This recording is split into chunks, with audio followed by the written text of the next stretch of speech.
Everyone, welcome to a new video. Today we are going to revisit how we do quality control and cupping and why as well. So it's a good way to kind of reintroduce our QC protocol because we just released a video about the brewing stage of the QC, but I wanted to rewind a little bit and look at the classic cupping protocol because we use three different cupping kind of style because you are cupping for different purpose, right? We are cupping differently when we select a coffee as a sample cupping for a future offering. We are cupping differently for profiling when we have different profiles of the same coffee to pick which one is going to be the reference. And we have a separate cupping protocol or cupping sheet for production. And in production is really about matching the reference. That's it. So let's start with the classic cupping for offering, like sample cupping, I call it, where here we really follow the guideline of the SCA, especially on the green coffee analysis for washed coffee, kind of checking the effect on the green coffee, but this is more like a physical check of the quality control and a classic cupping with the classic sort of attributes that you all know. And if you want to know about it, we have a full podcast series about all the different attributes of coffee, like sweetness in coffee, bitterness in coffee, acidity in coffee, uniformity, etc., etc.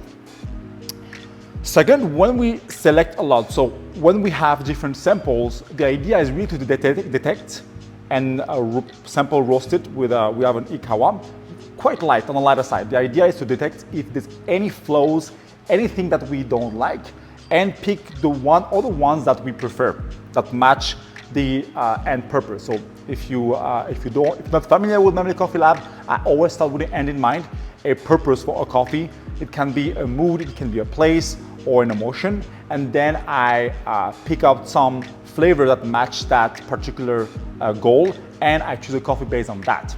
And so in a sampling, we are cupping based on the SCA, having all those classic attributes. We give a score, but it doesn't really matter. What matters is if the coffee is defectless and match our goal, right? So now we select one or two coffees, we buy it in, and now it's time to profile it. And that's why I wanted to do this video now, because I just finished a cupping where I did a little bit of profiling and a little bit of production. I cleaned it up, but I just remember that, that would be a cool video to make. So when it comes to profiling, the idea is here I'm going to score for the quality and really try to get the best quality possible by playing with a different development time, different end temperature, and also different overall time. That's about it. Usually I'm restrained to 4 or 5 samples, and from that I'm working on fine-tuning a small element. And for that I'm using the SCI cupping score. I've explained a lot why I'm using this cupping sheet on our podcast. SCI stands for Specialty Coffee Institute or Sustainable Coffee Institute, I believe. And basically they take the cupping, but they apply it to our new modern way of consuming coffee in third wave shops, in specialty cafes, etc., etc. So that's why it scores as well things like flavors or sweetness, as well as fragrance and aroma separately, because fragrance is a huge part of the sensory experience as a consumer. So I'm using this SCI cupping sheets for the profiling, and I will link those in the description as well. For my production, what's the goal of production cupping? It's just to make sure it matches the reference. So I'm using a custom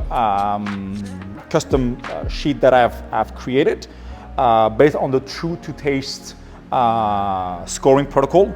What is a True to Taste protocol? It's basically you give a score 1, 2, or 3. 3 being it just matches the reference.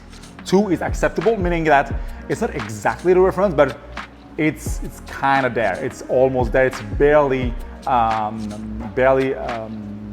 detectable.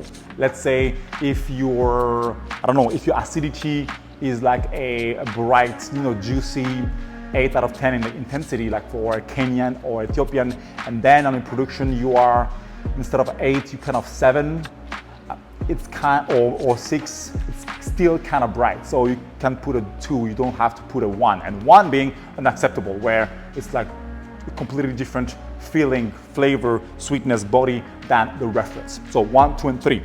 And I do that for different elements such as fragrance, aroma intensity, flavor, but I quality control of flavor, hot, warm, and cold, acidity, body, sweetness, bitterness, and aftertaste. And those are the only elements that I'm focusing on for the production cupping, with this kind of 1, 2, 3 score, and then I give myself kind of a tolerance of 5%. So if I'm at 95% out of 100, which is a 3 out of 3 everywhere, it's still acceptable. It's basically just 1 or 2 twos maximum, where it won't really change the balance much. If, let's say, everything matches the reference and the aftertaste is slightly shorter than the reference, or the body is slightly heavier than the reference, because the overall is perfectly aligned, it will be barely detectable, and it will match when you brew it. Especially, it will really match the reference. And I'm quite strict on that protocol. But we will share this this sheet in our Patreon page. This is just my vision of production cupping. Every roastery can have a different sort of attributes. Those are the ones that I picked based on a lot of papers I've read, which kind of look at what attributes really impacted the consumer preference and the overall sort of experience as a roaster. So to sum up, we have at Memley Coffee Lab 3 cupping protocol. One being the classic sample cupping, where we check if it's good quality and we choose it for our future offering. Second is the profiling, where I'm using the SCI cupping score, which the idea is to really find a reference, find the best possible coffee out of this green lot. And then the production cupping, which is nothing but matching the reference and making sure that it's how it's supposed to be. That's about it for our cupping QC protocol.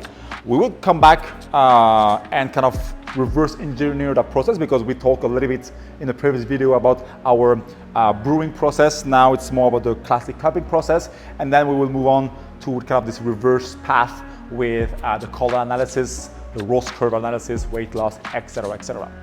See you next time for a new video.